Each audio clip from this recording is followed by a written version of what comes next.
സംസ്ഥാനത്ത് കഴിഞ്ഞ ദിവസങ്ങളിലൊക്കെ തന്നെ നമ്മെ ആശങ്കപ്പെടുത്തിയിരുന്നതാണ് അമീബിക് മസ്തിഷ്ക ജ്വരം. കോഴിക്കോട് മെഡിക്കൽ കോളേജിൽ മാത്രം 6 മരണത്തിലധികം റിപ്പോർട്ട് ചെയ്തതുമാണ്.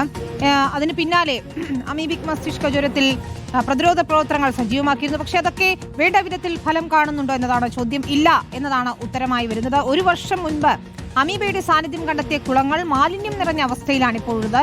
തിരുവനന്തപുരം നാവായിക്കുളത്തെ 2 കുളങ്ങളിൽ അമീബയുടെ സാന്നിധ്യം കണ്ടെത്തിയിരുന്നു. കുളങ്ങൾ അടച്ചു കെട്ടിയതല്ലാതെ പ്രതിരോധ പ്രവർത്തനങ്ങളൊന്നും തന്നെ നടന്നിട്ടില്ല എന്നതാണ് നമുക്ക് മനസ്സിലാക്കുന്നത്. നമുക്ക് ആ ദൃശ്യങ്ങൾ കൂടി ഒന്ന് കാണാം. എന്താണിപ്പോൾ ആ കുളങ്ങളുടെ അവസ്ഥ എന്നതുകൂടി അറിയേണ്ടതുണ്ട്. നേരത്തെ അമീബയുടെ സാന്നിധ്യം കണ്ടെത്തിയ കുളങ്ങളാണ്. അത് അടച്ചു കെട്ടി എന്നത് മാത്രമാണ് ചെയ്തിരിക്കുന്നത് എന്നതാണ് സാന്ത്വന സാജു റിപ്പോർട്ട് ചെയ്യുന്നത്. ദൃശ്യങ്ങൾ നമുക്ക് കാണുകയും ചെയ്യാം. സാന്ത്വന, ഏറെ ഗുരുതരമായ ഒരു അവസ്ഥ എന്ന് പറയണം. അതായത് പ്രതിരോധ പ്രവർത്തനങ്ങൾ ഊർജിതമാക്കുമ്പോൾ ക്ലോറിനേഷൻ ഉൾപ്പെടെയുള്ള നടപടികൾ വേണമെന്ന് പറയുമ്പോഴാണ് ഈ മരുതിക്കുന്നിലെ ഈ കുളത്തിന്റെ ഒരു ദുരവസ്ഥ നമ്മൾ കാണിക്കുന്നത്. ഇവിടുത്തെ മാത്രം നിലയാണോ എന്നതുകൂടി അറിയണം, അല്ലേ? അഭിനന്ദ, സംസ്ഥാനത്ത് അമീബിക് മസ്തിഷ്ക ജ്വരവുമായി ബന്ധപ്പെട്ട ആശങ്കകൾ ഇപ്പോഴും തുടരുകയാണ്. അതിനിടയ്ക്കാണ് നമ്മൾ റിപ്പോർട്ടർ സംഘം ഒരു അന്വേഷണം നടത്തിയത്.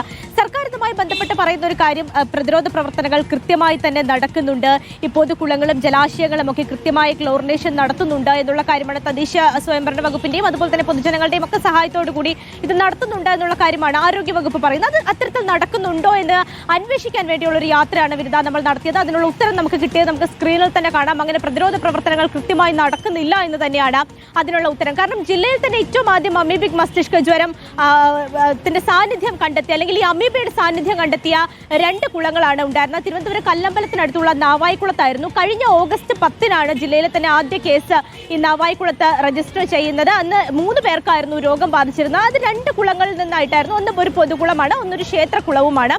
2 5 കിലോമീറ്റർ ചുറ്റളവിനകത്തുള്ള 2 കുളങ്ങളാണ്. അതിലൊരു കുളം നിരവധി ആളുകൾ കുളിക്കാനും മറ്റ് കാര്യങ്ങൾക്ക് വേണ്ടിയൊക്കെ തന്നെയും ഉപയോഗിച്ചിരുന്ന ഒരു കുളമാണ്. മറ്റൊന്ന് ക്ഷേത്രക്കുളമായിരുന്നു. പക്ഷെ ഇന്നലെ നമ്മൾ അവിടെ പോയപ്പോൾ കണ്ട കാഴ്ച ഇതാണ് വിനിത. ദൃശ്യങ്ങൾ നമുക്ക് വ്യക്തമാണ്. മുഴുവൻ പായലും പ്ലാസ്റ്റിക് കുപ്പികളും ഒക്കെ കയറി മലിനമായ അവസ്ഥയിൽ, ഒരു മലിനമായ ഒരു വെള്ളക്കെട്ട് എങ്ങനെയാണോ ഉണ്ടാകുക ആ അവസ്ഥയിലാണുള്ളത്. അതിന്റെ ചുറ്റും മറ്റ് ബോർഡും കാര്യങ്ങളും ഒക്കെ വെച്ചിട്ടുണ്ട്. അത് 1 വർഷം മുമ്പ് വെച്ചതാണ്. ഇവിടെ ഇത്തരത്തിൽ അമീബിക് മസ്തിഷ്ക ജ്വരം ബാധിച്ച അമീബയുടെ സാന്നിധ്യമുണ്ട്, അതുകൊണ്ട് ആ കുളത്തിലേക്ക് ആരും ഇറങ്ങരുത് എന്നുള്ള മുന്നറിയിപ്പ് ബോർഡുകളൊക്കെ തന്നെയും ഒരു കുളത്തിന്റെ ഭാഗത്ത് നമുക്ക് കാണുവാൻ സാധിച്ചിട്ടുണ്ട്. എന്നാൽ 2 കുളവും ഇപ്പോൾ ഉപയോഗിക്കുന്നില്ല. ഉപയോഗശൂന്യമായ 2 വെള്ളക്കെട്ടുകളായി 2 കുളങ്ങൾ മാറിയിട്ടുണ്ട് എന്നുള്ളതാണ്. അപ്പോൾ ഈ സർക്കാർ ഇത്തരത്തിൽ പ്രതിരോധ പ്രവർത്തനങ്ങളൊക്കെ ഊർജിതമാണ് എന്ന് പറയുമ്പോൾ അത് നിർജീവമാണ് എന്ന് തന്നെയുള്ള ഒരു അന്വേഷണത്തിലൂടെ നമുക്ക് കണ്ടെത്താൻ കഴിഞ്ഞത്.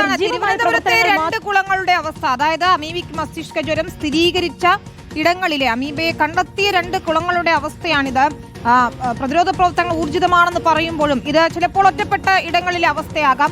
എന്നാൽ പോലും കാര്യക്ഷമമായി ഈ പ്രതിരോധ പ്രവർത്തനങ്ങൾ നടത്തുന്നുണ്ടോ എന്ന ഞങ്ങളുടെ അന്വേഷണം തുടരുക തന്നെ ചെയ്യും. 2 കുളങ്ങളുടെ അവസ്ഥയാണ്. തീർച്ചയായും അധികാരികളുടെ, ആരോഗ്യ വകുപ്പിന്റെ അടിയന്തര ശ്രദ്ധ വേണ്ടുന്ന വിഷയം തന്നെയാണ് സാന്ത്വന സാജു ചൂണ്ടിക്കാണിച്ചത്. താങ്ക് യു സാന്ത്വന. ഏതായാലും അന്വേഷണം തുടരുക.